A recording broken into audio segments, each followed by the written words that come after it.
अगर हम भगवान में हैं तो सतयुग में है, और अगर हम संसार में तो कलयुग में है। ऐसा जब हम गंदी बातें सोचेंगे, गंदा चिंतन करेंगे, गंदा दृश्य देखेंगे, गंदी क्रियाएं करेंगे, तो हम कलयुग में हैं। और भगवान का चरित्र गा रहे हैं, भगवान के चरित्र सुन रहे हैं, नाम जप कर रहे हैं, दूसरों को परोपकार कर रहे हैं, सब में भगवत भाव कर रहे हैं, तो सतयुग है हमारे लिए। कोई परेशानी नहीं। परेशानी अपने मन से है, गंदा हमारा मन है, और कहीं कोई पाप नहीं। हर कष्ट सह करके हम मन को ठीक कर लें, बस इस जन्म में यही बात है। हर कष्ट को नहीं, शरीर में चाहे जितना कष्ट हो, अगर मन प्रसन्न है भगवान में तो कोई कष्ट नहीं है, और चाहे जितनी सुविधा हो, मन अप्रसन्न है तो कोई सुख नहीं है। आप देख लीजिए। तो इसलिए मन को प्रसन्न करने के लिए पहले एक बार इसको लड़ाना पड़ेगा नाम से। उसका जोड़ नाम ही है, दूसरा कोई नहीं है। वो कहेगा कि ये करो तो आप कहो राधा राधा राधा राधा राधा, फिर कहेगा नहीं राधा राधा मत बोलो, ये करो, नहीं राधा राधा राधा राधा। ऐसे लड़ाना पड़ेगा, युद्ध चलेगा। ये इस युद्ध में नाम विजयी होगा, मन अधीन हो जाएगा, तब शांति प्राप्त होगी। वरुण चड्डा जी झांसी से। राधा वल्लभ श्री हरिवंश महाराज जी, महाराज जी इनका एक भाव था कि इनके दोस्त हैं जो वो वृंदावन, बांके बिहारी जी और गोवर्धन, बरसाना आदि की परिक्रमा करते रहते हैं समय समय पर, बट वो लोग मांस, मदिरा, मछली आदि का भी सेवन करते हैं। तो महाराज जी ये पूछना चाह रहे हैं कि जो तीर्थ स्थलों पे धर्मार्थ कार्य करते हैं हर महीने, क्या उनको इसका पुण्य प्राप्त होगा? पुण्य प्राप्त होगा, पर जो लाभ मिलना चाहिए वो नहीं मिलेगा। पुण्य तो जैसे आप देखते हो कि एक आदमी बहुत पाप कर रहा है और बहुत सफल है, हर तरह से उससे सुखी, तो उसका पुण्य काम कर रहा है। अभी वर्तमान की खेती जो पाप है वो जमा हो रही है, और जब उसका पुण्य काम करना बंद कर दे, खत्म हो जाएगा, तब उसका सर्वनाश हो जाएगा। तो हमें लगता है कि जैसे वो मांस खाते हैं, मदिरा पीते हैं या गंदे आचरण करते हैं, और ये तो इसका लाभ नहीं मिलेगा। जो इनको लाभ मिलना चाहिए वो नहीं मिलेगा। वृंदावन की परिक्रमा, गिरिराज जी की परिक्रमा का लाभ है भगवत प्रेम प्राप्त होना, दूसरों को सुख देना, एक भागवतिक स्वरूप आ जाना।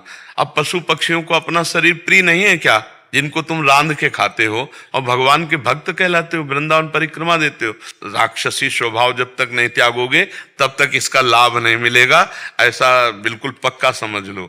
ये राक्षसी भाव है, इसका त्याग करने पर ही लाभ मिलेगा। ऐसा होता ना तो फिर सब छूट हो जाती। किसी क्रिया का लाभ प्राप्त करने के लिए उसके नियम है। तो ये तो महापाप है, मदिरा पान करना, मांस खाना, व्यभिचार करना, गंदे आचरण करना, जुआ, हिंसा, चोरी। अब ये भी करे और भगवान के धामों की यात्रा भी करे, तो ऐसा नहीं। महाराज जी उनको मैंने बोला कि आपके दर्शन के लिए चलो या आ जाओ, तो वो डरते हैं। हाँ, इसीलिए मैं उनकी ना प्रवचन सुनूंगा ना उस गली में आऊंगा, क्योंकि मेरी मदरा छूट जाएगी, मेरी माँ छूट जाएगी। मैं मतलब कि यूट्यूब पे भी महाराज जी को नहीं देखूंगा धोखे।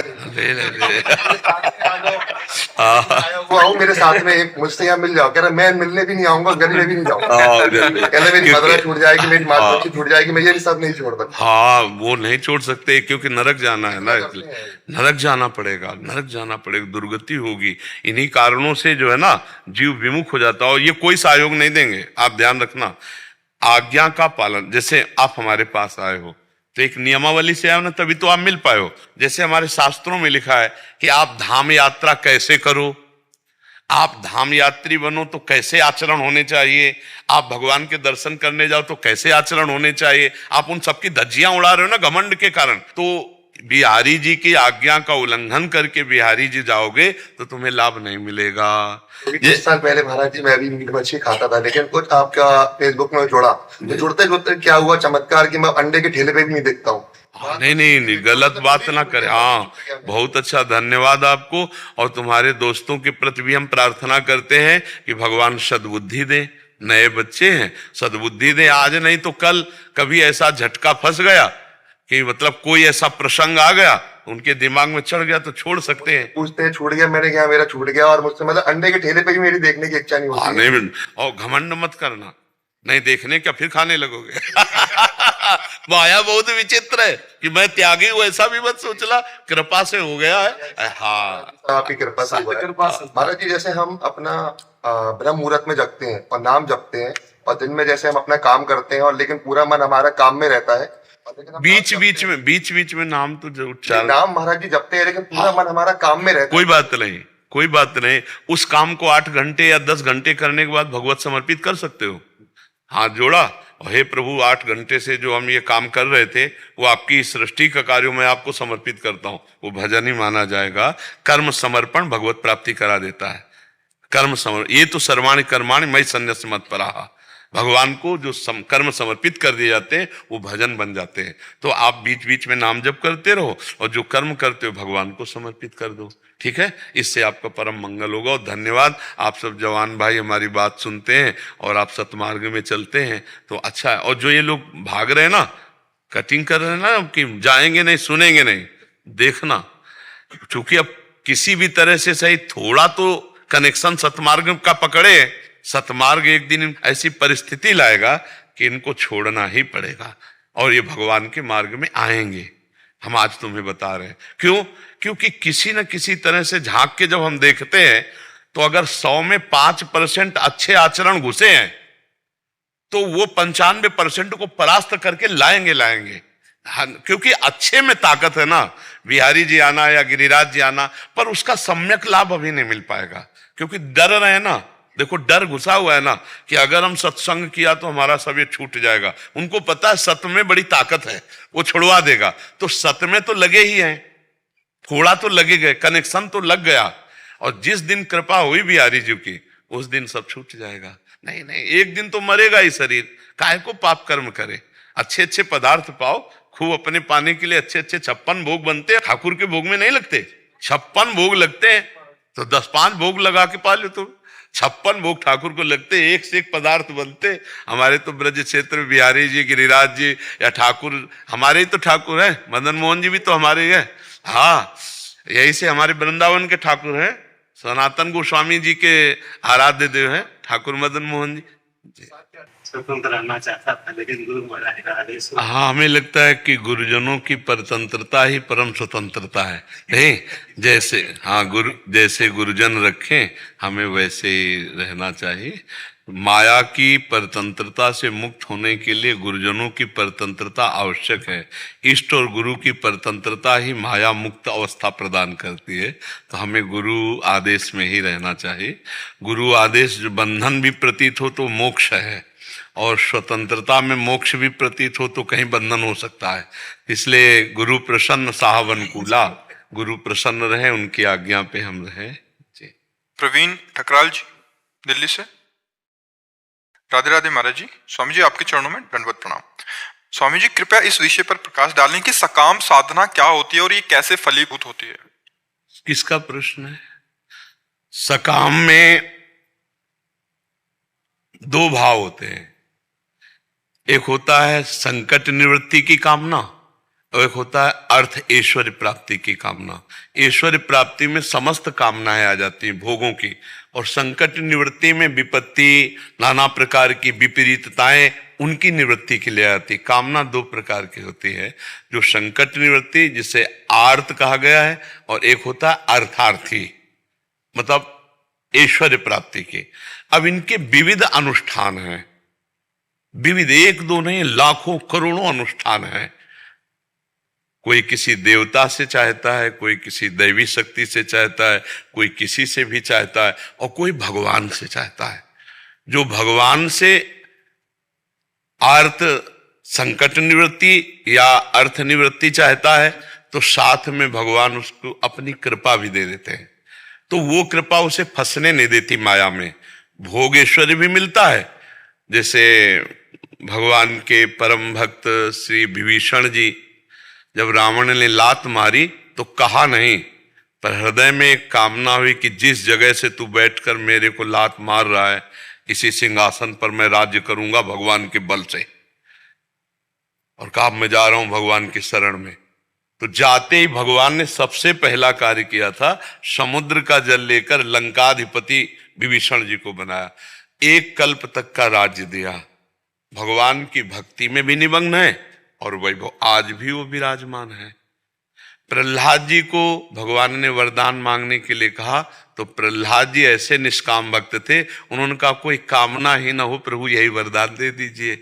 तो सकाम भक्तों ने भगवान से जब मांगा तो भगवान ने कृपा करके, जैसे कामना की पत्नी की करदम ऋषि ने 10,000 वर्ष तक तपस्या करके भगवान से, तो भगवान पुत्र रूप में आए। पत्नी तो मिली पर कपिल भगवान के रूप में आकर सांख्य शास्त्र का उपदेश किया। तो अन्यत्र जो हम मांग करते हैं अनुष्ठानों से, तो केवल मांग पूर्ति होती है, लेकिन भगवान से जब मांग करते हैं तो मांग के साथ भगवान की कृपा हमें प्राप्त होती है। अनुष्ठानों की तो विविध करोड़ों अनुष्ठान हैं, शास्त्रों में भरे पड़े हैं, विविध प्रकार के यज्ञ, विविध प्रकार के मंत्रानुष्ठान, विविध प्रकार के तंत्रानुष्ठान। तो हमें लगता है कि सुरक्षित और सहज, जैसे भगवती अम्बा की आराधना है तो मां मान करके उनसे, अपनी मां से जैसे मांगते हैं, शक्ति मानकर नहीं, शक्ति मानकर तो फिर कोई पार नहीं पाएगा, मां मान करके तो फिर बात बन जाए। और प्रभु को जैसे अपना पिता मान करके, स्वामी मानकर, मित्र मानकर जो भाव बने, तो प्रभु, अब जैसे सुदामा जी भगवान से मित्रता करते थे लेकिन कभी चाह नहीं की, कभी चाह नहीं की। भगवान ने स्वयं जाके उनकी पत्नी के हृदय में चाह पैदा की, तब सुदामा जी गए, फिर भी मांगा नहीं, तो अनमांगे भगवान ने द्वारिकापुरी जैसी सुदामापुरी बना दी। तो भगवान तो बड़े कृपालु हैं। धन चाहने के लिए भगवान का नाम जप करे, भगवान के आश्रित रहे और भगवान से प्रार्थना करे तो बहुत जल्दी लाभ मिल जाएगा। और या फिर शास्त्रों में वर्णन अनुष्ठान करे, दैवी शक्तियों का, बड़े बड़े देवताओं का, लक्ष्मी जी आदि बड़ी आराधना है, वो आराधना कर ले। तो अब उनके शास्त्र के विषय के जितने अनुष्ठान हैं, हम कह रहे हैं एक ही पकड़ लो, दुर्गा सप्तशती पकड़ लो, एक ही पकड़ लो, दुर्गा सप्तशती, निश्चित निश्चित पवित्र होकर। देखो, दैवी शक्तियों की आराधना में पवित्रता नहीं, अगर पवित्रता से चूक गए तो फिर अनिष्ट होने की भी आशंका है। लेकिन भगवान की आराधना में ऐसा नहीं, अगर वहां चूक भी हो जाती भगवान की आराधना में तो फिर वो भगवान क्षमा कर देते, लेकिन अनिष्ट नहीं होगा। पर दैवी शक्तियों की आराधना में है कि अगर चूक हो गई तो फिर अनिष्ट हो जाएगा, और अगर सिद्ध हो गए तो फिर जो धन चाहोगे, जो चाहोगे वो प्राप्त हो जाएगा, जैसे भाव से चाहे, जिस देवता से चाहे। पर देवता उतना ही देंगे, बात समझ लो, दुकान, और भगवान अपने घर की बात। देवता में जितना आपका मंत्र होगा, जितना आपका कर्म होगा, उतना ही आपको मिलेगा, वो भी सही हिसाब से जो हो गया। तो जैसे दुकान में जाओ तो जितना है उतना ही आपको देगा, लेकिन अपने घर में तो भगवान अपने घर के हैं, हम भगवान के अंश हैं, हम भगवान के अंश हैं, तो हम भगवान से मांगे। मांगना मिट जाएगा अगर भगवान से मांगे। और एक छूट दे दें कि आप, हम मांग तो जरूर रहे लेकिन उचित हो तो देना, और उचित ना हो तो हमारे जिंदगी भर मांगते रहे तो भी मत देना, जिससे आपका मार्ग छूट जाए, जिससे हमारा सतमार्ग छूट जाए। ऐसा हमें धन मत देना कि हम मतवाले हो जाएं और प्रभु मनमानी आचरण करने लगे। तो हमें लगता है, क्योंकि हमें इसलिए लगता है कि हम हैं उनके शरण में, तो जहां जो होता है तो उसकी प्रियता होती है। तो अब आप वृंदावन आके प्रश्न कर रहे हैं वृंदावन में, तो हमें लगता है प्रभु से मांगा जाए। प्रभु से यदि मांगा जाए तो निहाल कर देंगे, जो धनाध्यक्ष कुबेर को भी देते हैं वही हमको भी दे देंगे। देखो, स्वयं लक्ष्मी जी भगवान के चरण चापती रहती, नहीं चापती रहती, तो हमें उन्हीं चरणों का आश्रय लेकर के प्रणत कामदम पद्मजार्चितम धरणि मंडलम ध्येयमापदी, जो चरणों का आश्रय ले लेते हैं उनकी कामनाओं की पूर्ति भगवान स्वयं कर देते। प्रणत कामदम और पद्मजार्चितम, स्वयं लक्ष्मी जी के द्वारा पूजित चरणारविंद भगवान के हैं। तो भगवान का नाम जप करो और भगवान से प्रार्थना करो कि प्रभु, यद्यपि मांगना तो चाहिए आपका प्रेम, पर हमें संसार में धन की आवश्यकता है, तो आप कृपा करके हमें वो कार्य दे दो, वो विधान बता दो जिससे हमारे परिवार की पूर्ति के लिए धन की प्राप्ति हो जाए। तो सच्ची मानिए भगवान कृपा करेंगे और व्यवस्था बनाएंगे, पर पहले पाप नष्ट होगा, उसके लिए आपको भजन करना पड़ेगा। बिना भजन के कामना की पूर्ति ठीक हो पाना हमें तो लगता है असंभव है। उसके लिए भजन चाहिए, क्योंकि पाप नष्ट हुए बिना सुख विधान नहीं बनता। तो पाप नष्ट होता है भगवान का भजन करने से, मंत्र जप करने से, नाम जप करने से। नाम से जहां पाप नष्ट हुए तो विधान बन जाएगा, सुख का विधान बन जाएगा। समझ पा रहे हैं आप? महाराज जी राधे राधे। महाराज जी, मेरा प्रश्न है कि साधना से आनंद अहोभाव की झलक तो मिलती है, मगर उसी अनुपात में अहंकार भी पुष्ट होता है एवं समाज व भीड़ के प्रति घृणा भाव पैदा होता है कि ये सब तुच्छ है, मैं कितना बड़ा साधक हूँ। नहीं, मिटिया मिट हो जाएगा, सब मिटिया मिट हो जाएगा। नहीं, ये सब भगवत स्वरूप है। हम सबके दास हैं, तब तो निकल पाओगे। सो अनन्य गति जाके असमति न टरे हनुमंत, मैं सेवक सचराचर रूप स्वामी भगवंत। काम क्रोध लोभ मार देंगे पक्का मार देंगे बच्चा। अभी तो तुम कुछ हो ही नहीं, तुम कुछ हो लिख ही। रहे हैं कि मेरी साधना की गति मतलब वो अरे कुछ साधस्य विरंच का मुंह है कोई भवरा। भगवती माया से कोई मुच्छ टेके निकल गया हो, आज तक ऐसा कोई हुआ ही ले। साधु महात्मा वीर सब ऐसे ही गए, सब जगदम्बा है ऐसे ही गए। इसलिए ये तो सोचो मती कि बच्चा नहीं, एक से एक साधक हैं। गृहस्थी में ऐसे साधक हैं, तुम्हें क्या बतावें बच्चा। तो अभी ऊंट पहाड़ के नीचे गया नहीं है, इसलिए उसको लगता है कि हम कुछ है। ले ये हम इसलिए कह रहे तुम्हारे अहंकार को मिटिया मेट करने के लिए। कुछ नहीं हो बच्चा, भगवान की कृपा से अगर हम 2-4 कदम लड़खड़ा के चल पा रहे हैं तो हमें चाहिए कि सबके आगे झुके, तभी चल पाएंगे। तृणादपि सुनीचेन तरोरिव सहिष्णुना अमानिना मान देन कीर्तनिया सदाहरी। जो अपने को तृण से नीच समझता है और दूसरों को सम्मान देकर स्वयं सम्मान रहित रहता है और वृक्ष के समान सहनशील होता है, वो भजनानंदी भगवान को प्राप्त करता है। तो अपने को ऐसा समझो कि भगवान की कृपा है, गुरुजनों की संतों की कृपा है। तो ऐसे बहुत नम्र, देखो जिसमें फल आ जाता है डाल में, वो झुक जाती है, नहीं झुक जाती। तो आप में भजन रूपी फल आया तो आप झुक जाए। आपको कोई जैसे गुरु और गोविंद के सामने तो झुकती है डाल, लेकिन जैसे मेडिकल स्टूडेंट हूँ मैं, जैसे अस्पताल जाता हूँ या वहां तो वो भाव उधर नहीं आता हूँ। मेरी जो नहीं, वही भाव लाने की तो साधना की जा रही बच्चा, वही भाव लाने की। अगर गुरु को केवल मानो तो अखंड मंडलाकारम व्याप्तमेन चराचरम तत्पदम दर्शितम एन तस्मै श्री गुरुवे नमः। सब जगह गुरु जी तो विराजमान है, अखंड मंडलाकारम। अगर भगवान को मानो तो चिद चिद लक्षणम सर्वम, चेतन अचेतन सब भगवान स्वरूप है। बच्चा साधना तो इसी बात की हो रही है। हाँ, हम व्यवहार ऐसा नहीं करेंगे कि जैसा हम गुरु के साथ व्यवहार करते हैं वैसा हम सबके साथ व्यवहार नहीं कर सकते। हम अपने गुरु का चरणामृत पीते हैं, अपने गुरु की जूठन खाते हैं, अपने गुरु के सामने साष्टांग दंडवत करते हैं, लेकिन हम मानेंगे सब में भगवान और व्यवहार करेंगे यथा योग्य। जैसे दोस्त है तो हाथ मिलाएंगे, लेकिन मानेंगे कि मेरे भगवान इसके अंदर विराजमान है। पर हम दोस्त है तो ऐसे, अब पत्नी है तो पत्नी है, हमारा व्यवहार पत्नी वाला हो, लेकिन भाव यही मानेंगे कि इसके अंदर भी भगवान है। पुत्र है तो पुत्र जैसा व्यवहार करेंगे, स्वांग मिला है पर हम मानेंगे जरूर कि इसमें भगवान है। तो हमारे दोस्त हैं या हम जहां कार्य करने जाते हैं वहां व्यवहार वैसे करेंगे। मान लो आपको 10 लोगों के ऊपर खड़ा किया गया है, उनसे सेवा करानी, तो आपको वैसी वार्ता करनी है। खड़े क्यों हो, कार्य में लगो, डांटो फटकारो, लेकिन भाव रहे मेरे भगवान इनके अंदर विराजमान, तब साधना पक्की मानी जाती है। भाव भगवत भाव रखना है और स्वांग वैसे ही रखना जैसा व्यवहार है। ऐसा नहीं भगवत भाव रखने में कि हम सबके चरणामृत लेंगे सब, नहीं, वो तो पागल कहा जाएगा आदमी। व्यवहार हमको वैसे ही रखना जिसके साथ जो व्यवहार है, नहीं, और अंदर का भाव रखना है। पंडिता सम दर्शिना, सबके अंदर भगवान का दर्शन करे तो अभी अहंकार खत्म हो जाएगा। जब सब में भगवान तो किससे अहंकार करूं।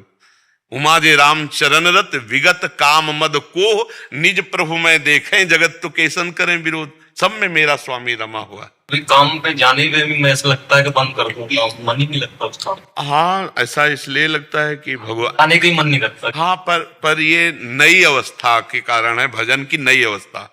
नहीं तो भजन जब थोड़ा रंग लाएगा ना तो बहुत अच्छी तरह से सब काम करने का होता है। ये हमारे भगवान की सेवा है, ये सृष्टि भगवान की सेवा है। देखो चक्रवर्ती सम्राट अम्बरीश जी है ना, तो सेवा कर रहे हैं ना चक्रवर्ती सम्राट की, और इतने बड़े महान पुरुष हैं कि दुर्वासा जी उनके सामने परास्त हो गए अम्बरीश जी की भक्ति के सामने।